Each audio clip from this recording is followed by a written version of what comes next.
The 2024 Tesla Model 3 is the best electric car you can buy right now. Maybe, kind of, actually no. Okay, let me explain. Australia's most popular electric car had a facelift. It's got new features and lost some along the way. So in this review, I'm going to go into the good, the bad, and who should buy it. And if you got the 2019 model or one that was only like the older version, should you upgrade to it? Throughout this review, I'm going to detail all the changes that they've made. And well, let's start off with this. The best one, I think, is that the headlights now are very mean looking and gone are the frog-like design of the previous model. So I definitely do like this. Its warranty has improved as well, now covering the vehicle for 4 years or 80,000 kilometers, whichever comes first. And the high voltage battery and motor gets a separate 8-year, 160,000 kilometer warranty for this model, or get the long range or performance, and that increases to 192,000 kilometers. That's an improvement on what Tesla used to offer. It was like 3 years or something, but the average in Australia right now is 5 years unlimited for the vehicle, and yeah, 7 or 8 years for the battery. So yeah, good improvement. Next design change to help with drag coefficient and noise is this. It's actually been repurposed, so it actually reduces buffeting inside the cabin. That, along with the glass, is now laminated throughout. And we come back here, the rear spoiler sort of boot lip thing has been also redone, and it looks great. Mind you, I don't like the word Tesla across the back here. It kind of is a bit shouty, much rather the emblem. The rear brake light cluster is no longer broken by the boot line because they've redesigned this whole thing, and yeah, I think an excellent change, along with a new feature that they added through thanks to the over-the-air updates that they do quite regularly. And if I stand here, that boot is supposed to open, and this is now the second take and it's still not doing it. I swear it's enabled on the screen inside, so let's just pretend, shall we, that that's what happens. Oh, it chimes and it does it. But anyway, look, I love sedans, but maybe I don't. Actually, I prefer hatchbacks. And the reason for that is that it really limits the boot opening here. And that boot space is massive. So all in all, I find the new look of the 2024 Model 3 to be excellent. And you know, if you've got the original one and you're thinking, should I jump over because of its looks? Sure, that's your jam. Why not? In the 2024 Model 3, the screen has been upped a little bit from 15 inches to 15.4, and that's great. I think we all like bigger screens, but you know what's not good? Because of that, it means now the indicator stalk has had to go, and it shifted to the steering wheel, along with some other functions, which I really don't mind, but I would recommend to Tesla they actually sort of put some texture on those buttons so you can find them easily. But the other thing I really do miss, and find the implementation of your drive select mode is now also on the screen. So you've got no stalks here whatsoever. So I get where Tesla's going here. They're forward thinking. Your car's going to have full self-driving like what we're seeing in America. And the need for you to have to control the drive select, you know, drive for forwards, reverse for reverse, you get the idea. The car will do it for you, and I say bring it. I'm excited by that, and I look forward to the day that my car and this car can do that. But right now, this implementation on the screen with the sliding up and the sliding down, it's a lot slower than just a typical drive select thing. And when you bring that situation into a car park, when you've got to park the car, mate, it is embarrassingly a lot slower than just using a drive select thing. And also, if you want to indicate and your steering's in a slightly different position, I've had to look to see where the actual indicator button is. So yeah, again, Tesla, just put some texture on those indicator things. We'll probably be those drivers known for not indicating because people just can't be bothered trying to get the indicator correct. This is in car parks, mind you, because let's face it, you know, I've already gotten used to this after 4 days of using the indicators on the steering wheel, and it's fine. It's okay so long as the steering wheel is horizontal, because you know where they're going to be. But because there's no stalk there, if your steering wheel is just slightly off, whatever, it's going to be really annoying. steering, you know. The next thing is, and this is probably a great road in which to show this, ride and handling I think is improved. It's got far less knocks and shudders than it used to. It suppresses bumps very nicely, absorbs them well, and going through corners like this pleasant little curve here, there's very minimal body roll, so it handles very nicely. And so, as I was mentioning earlier around, you know, the laminate glass and the hood change, sound levels in this car that I've done through measuring using a decibel meter, it's actually vastly improved. It's like it's way better than my Model Y. And I find that, yeah, I'm getting a little bit of wind noise off this A pillar, a little bit from the mirrors, but not much. And it's vastly superior, but not the best, but vastly superior to what I've had in Teslas before. And speaking of those tyres, by the way, they're also like foam lined, and they've got a different compound, so they can't go as fast as they used to. But in Australia, we can't go legally above 130 kilometers per hour. That's like the Northern Territory. So I really do appreciate that through suspension changes, tyre changes, laminate glass, the feel of the steering and how dynamic the experience is I actually find it a very enjoyable driving experience, and I put it right up there with some of the best cars I've driven. Pricing of the Tesla Model 3 is very sharp. In fact, it's very hard to beat the value of this vehicle.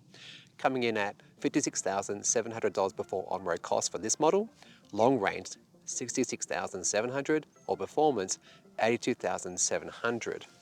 That is a seriously bargain basement price for what is a vehicle that at that price you can't beat the speed that you could get in the performance model. The wheels have changed, and these 18-inch ones are now called Photon. Yeah, look excellent, I reckon. But if you like, you can spend $2,300 and go to 19-inch, which might affect noise and ride and handling, but yeah, these are quite good. With colour options, you've got the usual poverty pack white that's included in the base price. Cough up $1,500 and you can get solid black or deep blue. My choice, stealth grey at $2,300. Or if you like, you can go for this ultra red, $2,600. Not bad. As you know, when it comes to lane keep assist and cruise control, I compare all cars to Tesla. This one has actually got full self-driving. So one press of this button on the steering wheel here, that actually just enables cruise control, so it's going to keep a safe distance and brake the car to a complete stop and restart it as well. But then if I double press it, we're now got Autopilot on, so that's going to do lane keep assist as well as do the speeding up and slowing down. Again, stop start traffic, it will do it. You only need to be looking forwards, having the occasional steering input, and it will actually work really nicely. And I find that you know, there's no curve, well there are some curves, but there's no curve that I've found in Australia that this Tesla can't do. And the day that we can get full self-driving here, the better. Come on Elon, come on Tesla. It's some owners out there who have got full self-driving are really begging for it, and I can understand why, because it looks very exciting, doesn't it?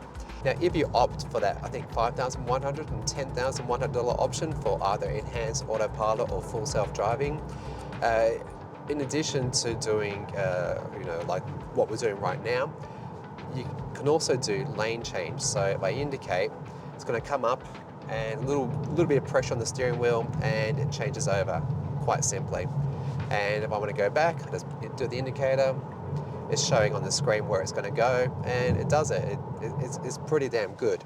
If you've entered a destination for your navigation, when you enable autopilot, you can either have it set automatically to do navigate on autopilot, and the double line has changed to the single line, and now it will actually do exits from freeways, and it will also make recommendations as to when you need to change lanes.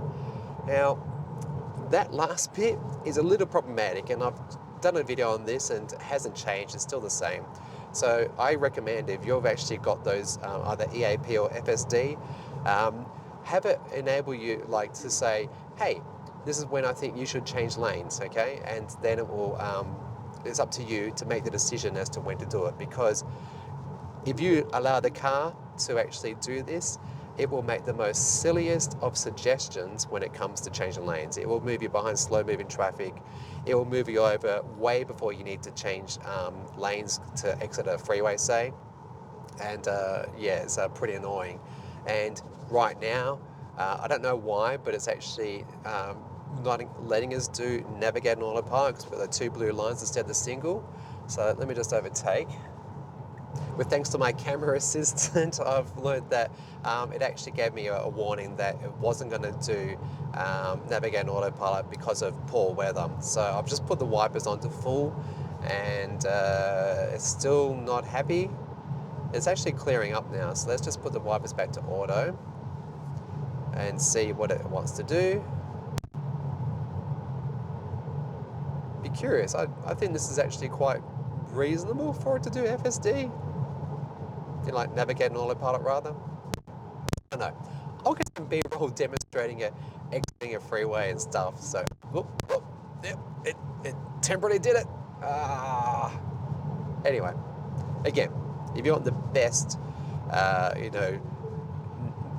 feature where the car's going to lane set it very nicely, do almost all bends on roads for you, including back streets. And here it goes. It's suggesting a lane change, and it's changed its mind. Okay. And by the way, if I had actually set to do the lane change for me, it would have done that. Then would have decided actually that was a bad idea. I'm going to go back. It makes you look like the silly driver. So don't do it. Just have it as the option that you can do it when you want to do it. Space in the back is a mixture of good to only okay. Starting off with headroom, it's decent, but it's pretty close, and it's only really helped by that glass roof. Near room, it's very good. Okay, there's that. But underfoot well space, it's very tight. Like seriously, my feet are cramped on there, and that's because this position is where I like to be. I actually like a low sitting position, and yeah, they are squashed. New back here is an 8-inch screen where you control not only the heated seats in the back now, which is great, you can also move this front seat so you can get it a bit out of your way. It's got some entertainment stuff back there as well as your HVAC controls.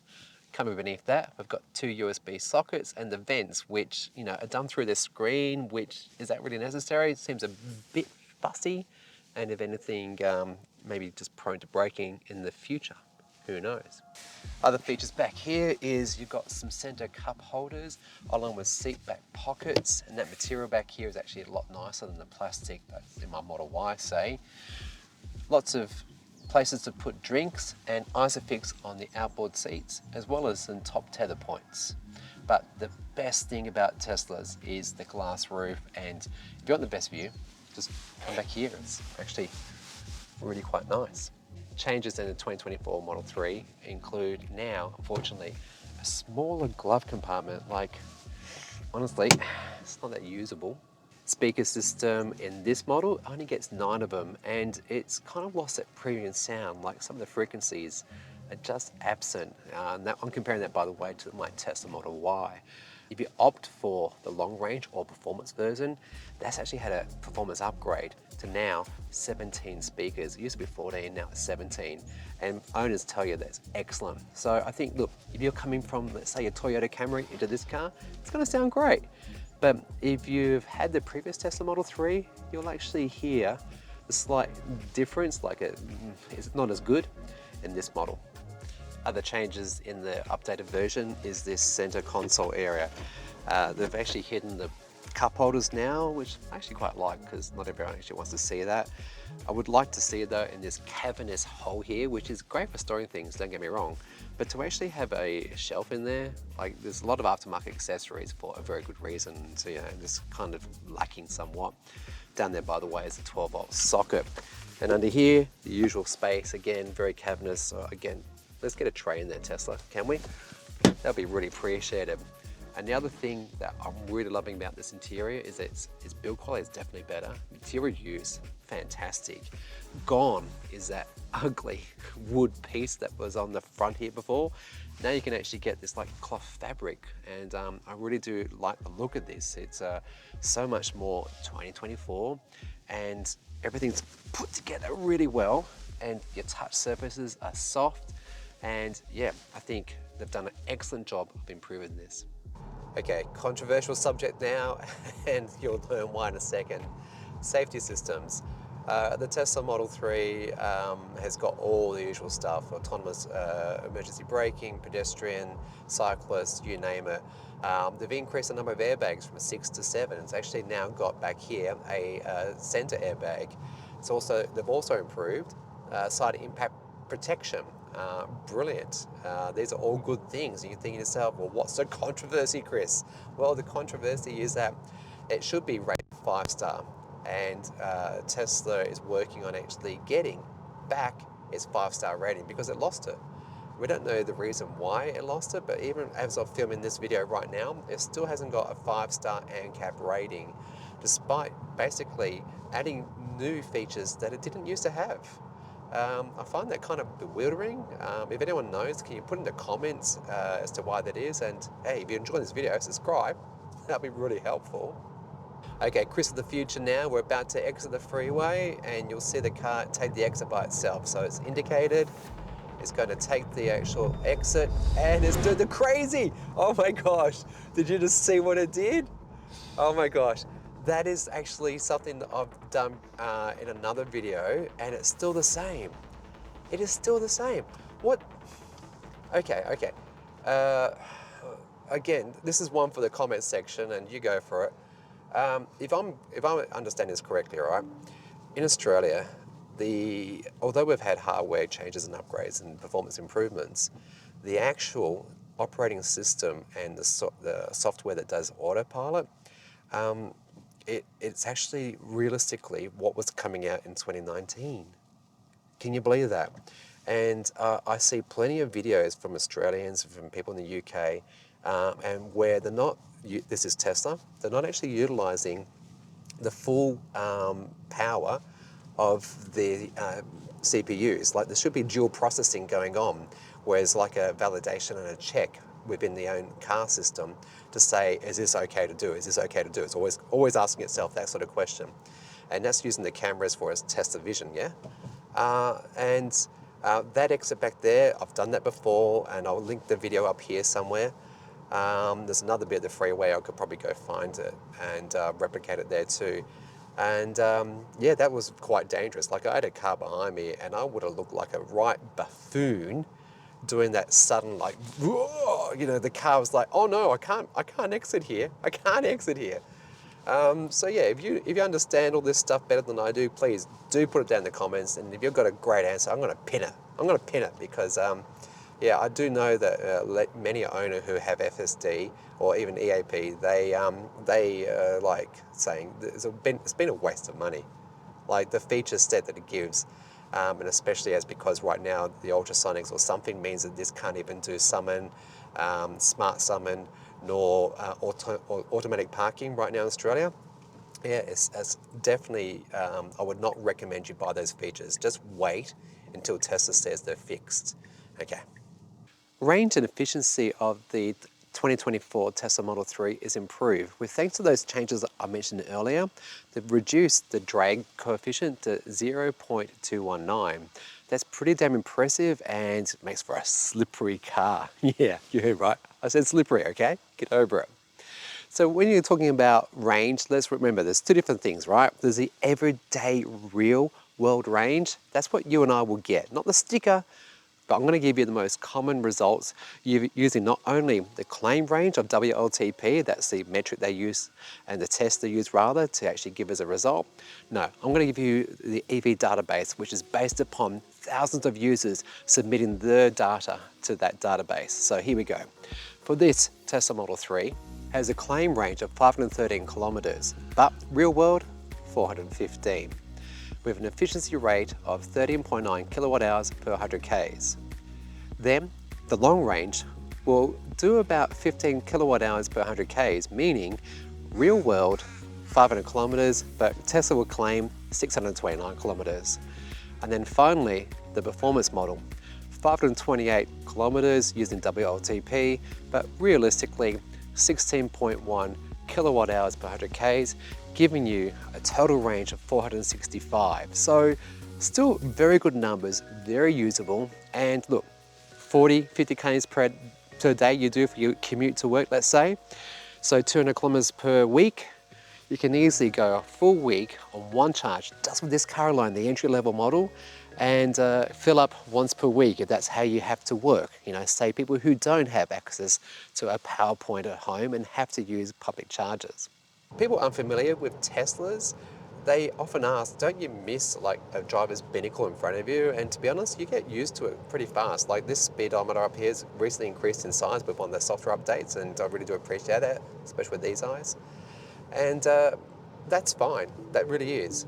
But I just feel that for what is a very minimal interior, and again, you don't need the driver's binnacle, but what Tesla do need is a heads-up display. They really do. It should be an option, or maybe it should be a feature of the long range or the performance model. So let's say the entry-level car doesn't get it, but as a bit of a stretch goal for people, encourage them into long range or performance and have that heads-up display. Maybe it's an unpopular opinion, by the way, by me saying that. But yeah, again, this new sort of layout at the front here with all this vacant space, they could so do a heads-up display, and that way my eyes are definitely firmly right out in front there, looking at all the traffic around us, monitoring the situation, seeing what my next turn direction is going to be. You get the idea. It's just a long overdue feature that I think Tesla needs to actually implement. Charging for most Australians is going to be done at home, and the Tesla Model 3, no matter which version you get, is going to be able to get up to about 70, 80 kilometers of range per hour if you install a 3-phase fast charger like this one.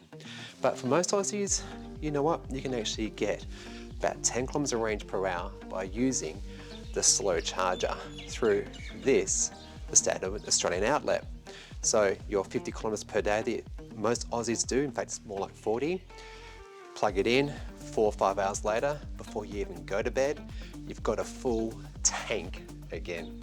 If you don't have access to a charger at home, you could always come to a rapid charger like the Tesla superchargers. And with the Tesla Model 3, the entry-level version, it's got a 175 kilowatt hour DC maximum limit. So that's going to mean 10 to 80% in about 25 to 30 minutes or so. If you go for the long range or the performance, it actually bumps up to 250 kilowatts. So only about 20 minutes for the same amount of range. So basically, I don't know, 50, 70 Ks all the way to about 400 kilometers in, not much time at all. So that's really good. And I guess it all depends what you need with your daily commuting needs.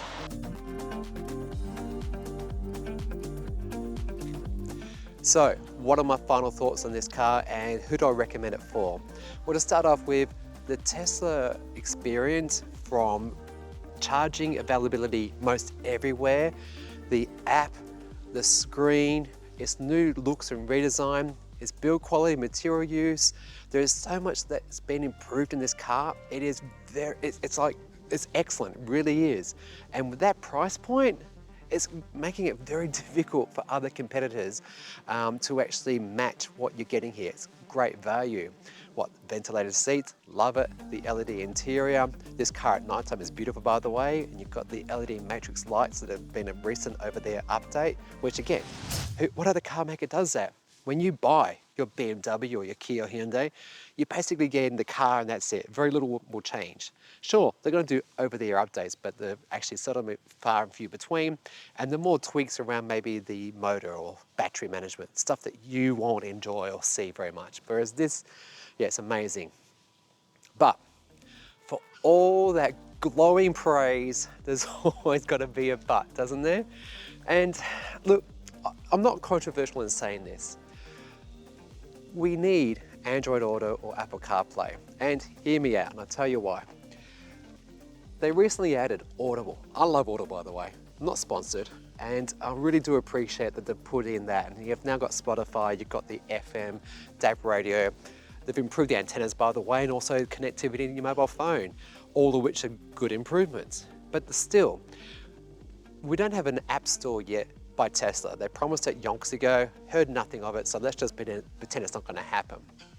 If you've got an Apple iPhone or you've got an Android phone, you've got thousands of apps, and that means you could use Waze as your navigation software, and that means you've got better improvements around where the speed cameras are, like the mobile speed cameras. You know, the ones that actually just pop up temporarily and close down?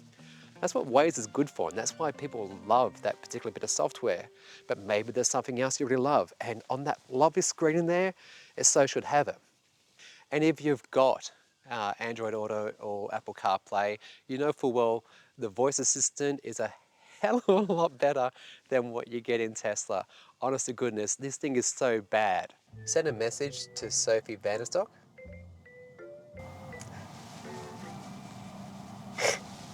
The other thing here is, look, despite the 5-star ANCAP rating, which I'm going to guess Tesla's going to get back, the lack of ultrasonics and using the blobs that is Tesla Vision, it's just frustrating, and I don't trust the blobs to actually work well. And if you saw this review here that I did around the ultrasonics versus the Tesla Vision for parking, to the back, it's great. The camera is doing what it does well, and the sides, it's okay. But to the front, you've got a real blind spot, and that means that anything in front of the car within that sort of meter, 2 meter range cannot be seen unless the car has already seen it. So vulnerable users outside, think kids, we might not see them, and so that's very dangerous. And so I just think that we should get back the ultrasonic sensors. I'd like to see them return to this car. And the thing that Tesla needs to do here also is that I think most owners would love a true 360-degree view of their car, yeah? So they're going to need to put a bumper camera in, and I think that will actually solve the issue that Tesla Vision has. Great, let's all have that. And hey, let's get a little head-up display. That'd be really awesome. But otherwise, look, all in all, I would highly recommend this car if you're going into electric for the first time. It's a beautiful, beautiful experience, feature rich, very well priced, and it's hard to actually beat it. It really is. But if you've got a, let's say 2022, 23 Tesla Model 3, and or even the 2019, I think they're fine. Just stick with that. There's not much in this car that will say, oh, I've got to get it. Nah, just hold on to the other one. Wait until they fix some of these issues that are actually inherent in this car right now, because I guarantee you, there's going to have to be some hardware changes. I really do.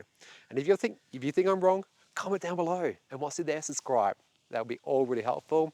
If you enjoyed this video, think about subscribing, like I said, but do super thanks, or maybe behind the scenes through Ko-fi. But otherwise, you be good and you be green.